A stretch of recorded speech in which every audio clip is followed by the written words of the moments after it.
हर खबर पर होगी आपकी पकड़। डाउनलोड कीजिए एबीपी लाइव ऐप। तो लद्दाख में भारतीय सेना से पीटा चीन चोरों की तरह भारत की सुरक्षा में सेंधमारी कर रहा है। डेटा चोरी के लिए दुनिया में बदनाम चीन अपनी साइबर कंपनियों को से भारत में जासूसी करा रहा है। यह खुलासा किया है अंग्रेजी अखबार इंडियन एक्सप्रेस ने। अखबार के मुताबिक चीन भारत के बड़े संवैधानिक पदों पर बैठे राजनेताओं और सामरिक पदों पर बैठे अधिकारियों की जासूसी कर रहा है। अच्छा, इनमें से 5 जो हैं वो पूर्व प्रधानमंत्री बताए जा रहे हैं। 24 मुख्यमंत्री हैं, 350 सांसद हैं। इस लिस्ट में लंबी लिस्ट है ये। चीन की कम्युनिस्ट पार्टी के इशारे पर जासूसी का ये काम जो है वो चीन की 2 कंपनियां कर रही हैं। कंपनियों के नाम सामने आए हैं। एक है शेंझेन इन्फोटेक और दूसरी झेनहुआ इन्फोटेक। एलएसी पर भारत चीन के बीच 3 महीने से तनाव है। भारतीय सेना ने जिस तरह चीन को उसकी हद में रहने पर मजबूर कर दिया, उसके बाद तो ड्रैगन दूसरे रास्तों से भारत के खिलाफ साजिश रचने में जुट गया है। अब शी जिनपिंग की सरकार भारत में डिजिटल घुसपैठ करने के काम पर लगी है, लेकिन भारत ने उसकी इस बड़ी साजिश को भी बेनकाब कर दिया है। एक बड़ा खुलासा हुआ है अंग्रेजी अखबार इंडियन एक्सप्रेस की रिपोर्ट से, जिसके मुताबिक चीन भारत के राजनीतिक और सामरिक क्षेत्र में बड़े पदों पर बैठे लोगों की जासूसी कर रहा है। इसमें चीन की एक बड़ी कंपनी काम कर रही है। कुल 1350 भारतीय राजनेताओं और कानून निर्माताओं पर ड्रैगन की जासूसी नजर है। जिन बड़ी शख्सियतों की जासूसी की जा रही है उनमें 5 पूर्व प्रधानमंत्री, 24 पूर्व मुख्यमंत्री और 350 सांसद शामिल हैं। अलग अलग पार्टियों के करीब 700 नेताओं की निगरानी की जा रही है। इसके अलावा 460 वो लोग भी हैं जो इन नेताओं के करीबी रिश्तेदार हैं। 100 से ज्यादा नेताओं की फैमिली ट्री बनाई गई है जिन पर निगहबानी की जा रही है। करीब 1 दर्जन मौजूदा और पूर्व राज्यपालों की भी डिटेल्स रखी गई है। कई पार्टियों के 200 छोटे बड़े नेता भी इसमें शामिल हैं। इसके अलावा 70 मेयर, डिप्टी मेयर, इन सब पर चीनी जासूसों की नजर है। यानी राजनीति के कई दिग्गज भी चीन के इस जासूसी प्लान के शिकार हुए, जिनमें पूर्व राष्ट्रपति, प्रधानमंत्री और मुख्यमंत्रियों तक के नाम शामिल हैं। जिन नामों को लेकर चीन की साजिश का खुलासा हुआ है उनमें दिवंगत राष्ट्रपति प्रणब मुखर्जी, एपीजे अब्दुल कलाम भी थे। पूर्व पीएम राजीव गांधी, चीन के साथ ऐतिहासिक समझौता करने वाले पूर्व पीएम पीवी नरसिम्हा राव और अटल बिहारी वाजपेयी से जुड़ी जानकारियों पर भी चीनी जासूसों की नजर है। पूर्व प्रधानमंत्री मनमोहन सिंह और एचडी देवगौड़ा भी चीन की जासूसी की चपेट में हैं।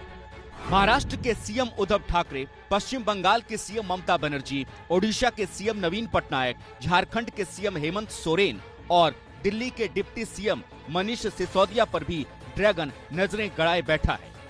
वहीं कमलनाथ, लालू प्रसाद यादव और मुलायम सिंह यादव जैसे कई पूर्व मुख्यमंत्रियों की जासूसी भी चीन ने की है। चीन की जासूसी के जाल में सिर्फ भारतीय राजनेता ही नहीं, सेना के कई पूर्व अधिकारी, राजनयिक, संवेदनशील संस्थान और भारत के कई महत्वपूर्ण मिशन पर भी चीन की काली नजर है। जाहिर है, युद्ध का मैदान हो या डिजिटल प्लेटफॉर्म, हर जगह चीन का डर अब सामने आ रहा है।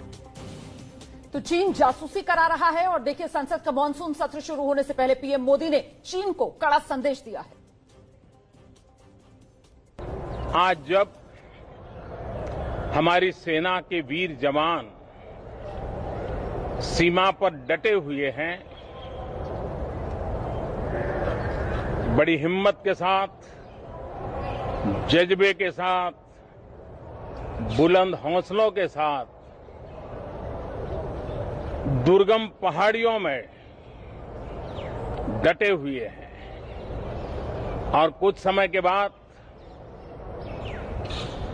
बर्फ वर्षा भी शुरू होगी। जिस विश्वास के साथ वो खड़े हैं, मातृभूमि की रक्षा के लिए डटे हुए हैं, ये सदन भी, सदन के सभी सदस्य एक स्वर से, एक भाव से, एक भावना से, एक संकल्प से वो संदेश देंगे, सेना के जवानों के पीछे देश खड़ा है, संसद और सांसद सदस्यों के माध्यम से खड़ा है। पूरा सदन एक स्वर से देश के वीर जवानों के पीछे खड़ा है। तो इस बड़ी खबर पर हमारे साथ लेह से नीरज राजपूत जुड़ रहे हैं। न्यूज रूम से साइबर क्राइम कवर करने वाले हमारे संवाददाता इंद्रजीत राय मौजूद हैं और साथ में हमारे रक्षा एक्सपर्ट कर्नल दानवीर हैं। सीधे पहले मैं रुख करूंगा नीरज राजपूत का। नीरज, भारतीयों के पराक्रम से सीमा पर पिटा चीन अब इस तरीके की हरकत पर उतारू हो गया है, क्या मायने समझे जाएं इसके? बिल्कुल बिल्कुल राजकिशोर, आपने बिल्कुल ठीक कहा कि जिस तरह से कन्वेंशनल वॉरफेयर में यानी कि आमने सामने की युद्ध के मैदान की लड़ाई में चीन जो है कहीं ना कहीं उसके पांव खिसक रहे हैं, उसकी जमीन जो है नीचे से खिसक रही है। हमने देखा कि किस तरह से पैंगोंग त्सो के दक्षिण का जो एरिया है वो किस तरह से भारत ने एक बार फिर से अपने अधिकार क्षेत्र में लिया और इसीलिए इस तरह के हाइब्रिड वॉरफेयर में लिप्त है चीन। और इसके बारे में पहले से ही जानकारी मिल रही थी कि चीन जो है वो कन्वेंशनल वॉरफेयर के साथ साथ जो आजकल की मॉडर्न वॉरफेयर है, चाहे वो साइबर वॉरफेयर हो या फिर स्पेस वॉरफेयर हो और ये इंफॉर्मेशन वॉरफेयर, साइकोलॉजिकल वॉरफेयर, ये सब करता रहता है वो। और ये जो इस बार किया है उसने डाटा कलेक्शन का काम किया है कि किस तरह से जो भारत के बड़े राजनेता हैं या आर्मी ऑफिसर्स हैं या हेड ऑफ स्टेट्स हैं, उन सब का डाटा जो है इंफॉर्मेशन कलेक्ट करके उनको किस तरह से एनालाइज किया जाता है साइकोलॉजिकल प्रेशर डालने के लिए। और जहां प्रधानमंत्री मोदी ने बात की कि हमारे जो सैनिक सरहद पर तैनात हैं, तो कैमरामैन सुंदर से कहूंगा कि बर्फबारी यहां पर शुरू हो चुकी है। राजकिशोर, दिखाएंगे जो पहाड़ दिखाई दे रहे हैं यहां पर ऊंची पहाड़ियों पर 14-15 हजार फीट पर जब हम यहां पर हैं लेह लद्दाख में, तो यहां हमने खुद देखा कि बर्फबारी शुरू हो चुकी है। सामने बर्फ की चोटियां आपको साफ दिखाई दे रही होंगी, कैमरामैन सुंदर दिखा रहे हैं। तो सैनिकों के लिए मुश्किल की घड़ी है इस मौसम में, उनको सर्दियों के मौसम में उनको, जैसे कि हम लोग लगातार बात कर रहे हैं, वहीं पर डटे रहना है। भारतीय सेना ने साफ कर दिया है कि बातचीत चाहे होती रहेगी लेकिन अब चीन पर विश्वास नहीं होगा। भारतीय सैनिक वहीं एलएसी पर 15-16 हजार फीट की ऊंचाई पर, चाहे वो डेप्सांग प्लेन्स हो, डीबीओ हो, गलवान घाटी हो या फिर फिंगर एरिया हो या पैंगोंग त्सो से सटा हुआ साउथ का एरिया है, इन सब पर भारतीय सेना की तैनाती सर्दी में भी रहेगी। क्योंकि भारतीय सेना की और भारत की जो 2/3 जो बॉर्डर है चीन से लगता है वो सुपर हाई ऑल्टीट्यूड है। वहां पर भारतीय सैनिकों को रहने की और वहां पर तैनात रहने की पूरी उनको पूरी प्रैक्टिस है, उनको ट्रेनिंग दी गई है और वो अब ऐसे ही तैनात रहेंगे। बिल्कुल। और ये दूसरी तरफ चीन जो जासूसी करा रहा है, ये जो खबर सामने निकल कर आई है, मुझे लगता है कि हमारे जो रक्षा एक्सपर्ट हैं कर्नल दानवीर, उनको आना चाहिए। कर्नल दानवीर, हम जानते हैं चीन किस तरीके से चील गिद्ध की नजर रखता है, लेकिन इस बार ये जो जासूसी वाली खबर सामने निकल कर आई है, बड़ा खुलासा हुआ है पहले के मुकाबले चीन की स्ट्रेटेजी में किस तरीके का बदलाव, क्योंकि यहां तो वीवीआईपीज की लिस्ट बड़ी लंबी है जिन पर चीन की गिद्ध वाली नजर थी। 6th जनरेशन वॉरफेयर का एक अहम हिस्सा है इंफॉर्मेशन वॉरफेयर, जैसा आपके रिपोर्टर ने ले से बताया कि उसके अंदर स्पेस, साइबर और ये सारी चीजें शामिल हैं। और जो ये खबर आ रही है इससे ये पता लगता है कि चाइना जो है वो कितनी अंदर तक उसने इनरोड्स बना ली हैं, कितनी सिस्टम में उसकी पकड़ होती जा रही है, टेक्नोलॉजी का कितना दुरुपयोग करके वो कौन कौन सी जो अहम जानकारियां हैं वो निकालने में सफल हुआ है। ये एक चैलेंज है और इसको कैसे हम अनवाइंड करेंगे, कैसे रीलेन करेंगे, ये एक बहुत बड़ी समस्या है। लेकिन जहां तक दुश्मन का सवाल है, दुश्मन अपनी तरफ से सही खेल रहा है। दुश्मन जो है वो अहम डेटा निकालने के पीछे पड़ा हुआ है और इसका मकसद कोई ऐसा एकदम से एक आदमी से डेटा निकाल के उसको क्या मिलेगा, उसको एक मैपिंग करने में आसानी होगी कि ये किस प्रकार की बातें करते हैं, क्या इनका मेंटल मेकअप है, साइकोलॉजिकल मेकअप क्या है।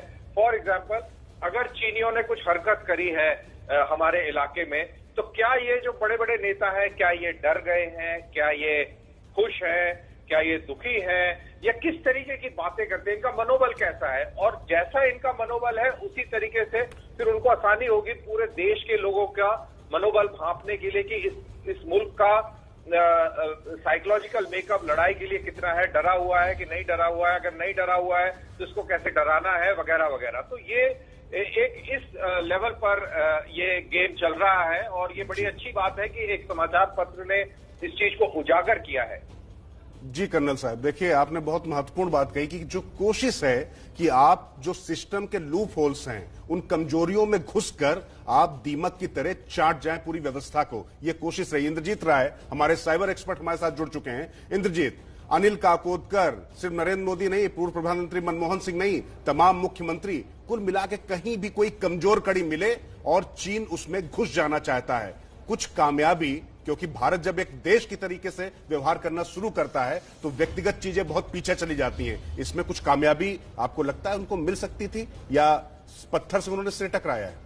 जी देखिए, निश्चित तौर पे वो जो उनकी इंटेलिजेंस कम्युनिटी है इस डेटा का जरूर कहीं ना कहीं फायदा लेने की कोशिश करेगी। लेकिन दूसरी बात, जब हमारी सरकार को ये पता चल चुका है कि हमारा डेटा ब्रीच हो चुका है, हमारा बहुत सारा सेंसिटिव लोगों का डेटा उनके पास है, तो उसको बचाने की या फिर उसके काउंटर तैयार करने की रणनीति शुरू हो गई होगी। अब सरकार ये असेसमेंट करेगी कि ये जो डेटा लिया गया है ये हैंडसेट के जरिए लिया गया है, कंप्यूटर्स के जरिए लिया गया है, साइबर वर्ल्ड के जरिए लिया गया है, उन्होंने आखिर सेंध किस तरीके से लगाई है। इस डेटा का इस्तेमाल, जहां तक मेरी समझ है, ये साइकोलॉजिकल वॉरफेयर में कर सकते हैं, ये हाइब्रिड वॉरफेयर में कर सकते हैं, ये ओपिनियन को चेंज करने में कर सकते हैं। मसलन एक उदाहरण के जरिए मैं आपको समझाता हूं कि इस तरीके की जानकारियों का इस्तेमाल कैसे किया जाता है। पॉलिटिकल विल पावर को चेंज करना किसी भी दूसरे देश के लिए बड़ा मुश्किल होता है। पॉलिटिकल विल पावर डिपेंड करती है वहां की आवाम या वहां के लोगों की ओपिनियन पे। तो दुश्मन जो है वो सबसे पहले उस ओपिनियन को प्रभावित करने की कोशिश करता है। ये ओपिनियन तभी प्रभावित होगी जब उन्हें पहले से उस ओपिनियन के बारे में मालूम होगा। ये इन्फ्लुएंसर्स हैं, जो भी डेटा जो अब तक सामने आया है, ये ऐसे लोग हैं जो एक व्यक्ति एक साथ हजारों, लाखों और करोड़ों लोगों को प्रभावित करने की क्षमता रखता है। तो यानी कि अगर एक व्यक्ति को प्रभावित कर दिया जाए, चाहे वो इंटेलिजेंस कम्युनिटी के थ्रू हो, चाहे वो किसी भी तरीके से हो, तो एक साथ एक वक्त पे करोड़ों लोगों को प्रभावित किया जा सकता है। बिल्कुल कर्नल दानवीर, ऐसे में अब तो ऐसा लग रहा है कि कड़ियां जुड़ रही हैं। ये हाइब्रिड वॉरफेयर चीन की तरफ से, चीन की एक चील गिद्ध जैसी नजर, और हमने जो पिछले दिनों एक के बाद एक चीन के एप्स को बैन किया, सब कड़ियां जुड़ रही हैं। हाँ बिल्कुल, ये बहुत जरूरी काम हुआ है और ये बहुत इम्पोर्टेंट है जो आपके अगेन जो न्यूज रूम से रिपोर्टर बता रहे हैं कि इसको कैसे इसका फायदा उठाया जा सकता है। इसीलिए ये हम सबकी जिम्मेवारी है, चाहे वो मीडिया में हो, चाहे सोशल प्लेटफॉर्म पे हो, या और कहीं फनी वीडियोस भी अगर आप कैजुअली बना रहे हैं तो आपको बड़ी सावधानी बरतनी चाहिए कि आप किस तरीके का सटल मैसेज दे रहे हैं। क्योंकि अभी जो स्थिति है, जैसे प्रधानमंत्री ने बोला कि हमारा जो सैनिक है वो अभी सर्दियों में भी खड़ा रहेगा, यानी कि हम लंबे हॉल की बात कर रहे हैं। तो ऐसे पे हमें बड़ा ध्यान देना चाहिए कि हम क्या मैसेज दे रहे हैं देश को, क्या सटली हम एक साइकोलॉजिकल प्रोफाइलिंग कर रहे हैं। तो हमें ये ध्यान में रहे कि ये दुश्मन हमें बड़ी पैनी नजर से देख रहा है और ये सारे इन्फ्लुएंसर्स हैं, चाहे वो नेता हो, चाहे कोई एक आम नागरिक जो सोशल प्लेटफॉर्म का उपयोग करता है, वो भी एक इन्फ्लुएंसर है। तो हर एक इन्फ्लुएंसर को ये ध्यान में रखना चाहिए कि देश सर्वोप्रिय है और कोई भी ऐसी बात ना हो जिससे मनोबल गिरे किसी का या दुश्मन को कोई फायदा पहुंचे। बहुत महत्वपूर्ण बात आप कह रहे हैं सर, और इसी वजह से तो अब भारत पूरी तरीके से चौकन्ना और तैयार। चीन की जासूसी वाली साजिश का हुआ है पर्दाफाश। जो बड़ी कवरेज चल रही है चीन की जासूसी को लेकर, उस पर कांग्रेस नेता शशि थरूर ने चीन की जासूसी पर कहा है कि अगर 10,000 लोगों की डिटेल उनके पास है तो ये कोई छोटी मोटी बात नहीं। Yeah, I've seen the reports. It's a very interesting story. We'll have to see what purposes it's put to and how it's used. I think the fact that they're looking after the details of 10,000 Indians shows that it's not a small thing. It's a fairly heavy, deep data mining operation. We'll have to see. सीधे रुक करते हैं। हमारे साथ खास मेहमान colonel दानवीर और हमारे सहयोगी लगातार बने हुए। मुझे लगता है इंद्रजीत को आना चाहिए। और इंद्रजीत, जो बात यहां पर कह रहे हैं शशि थरूर कि 10,000 का अगर एक तरीके से सैंपल साइज इसको कह लिया जाए तो ये कोई छोटी मोटी बात नहीं है। वाकई में खतरा भारत के लिए हो सकता है इंद्रजीत। ये बहुत बड़ा खतरा है और ये नंबर्स जो अभी तक सामने आए हैं ये बड़ा छोटा नंबर है। एक्चुअल में जो इनके एप्लीकेशंस कितने सालों से हमारे यहाँ ऑपरेट करते थे वो सर्वर पे सारा डेटा होता था। सर्वर इनके कहाँ होते थे? बीजिंग में होते थे। तो हमारा बहुत सारा डेटा इनके पास ऑलरेडी पहुंच चुका है। दिक्कत की बात हमारे लिए सबसे बड़ी है कि हमारे पॉलिसी मेकर्स, हमारे आर्मी के लोग या हमारे उन लोगों का डेटा इनके पास है जो इम्पोर्टेंट है, हमारे देश के लिए इम्पोर्टेंट है। दूसरा, इन सारी जानकारियां जितनी सामने आई हैं, क्या ये इतनी ही जानकारियां हैं या इसके अलावा जानकारियां हैं? जितना मैंने देखा है साइबर वर्ल्ड में और साइबर सर्विलेंस में, वहां पर इनिशियल इन्फॉर्मेशन अगर एजेंसियों के इंटेलिजेंस कम्युनिटी के हाथ लग जाती है तो ये उस किरदार को रियल टाइम ट्रैकिंग करने की स्थिति में आ जाते हैं। उसका सारा डेटा इनके पास होता है। तो अगर ये रियल टाइम ट्रैकिंग हो रही है तो इट इज वेरी सीरियस। ये बहुत ही खतरनाक है देश। बिल्कुल इंद्रजीत, ये बहुत गंभीर बात है और खास तौर से तब जब 700 से ज्यादा उनके परिजनों के, नेताओं के परिजनों की ट्रैकिंग की जा रही हो, पूरा फैमिली ट्री 100 परिवारों का बनाया गया। तो आप सोच सकते हैं कि किस हद तक चीन गया हो।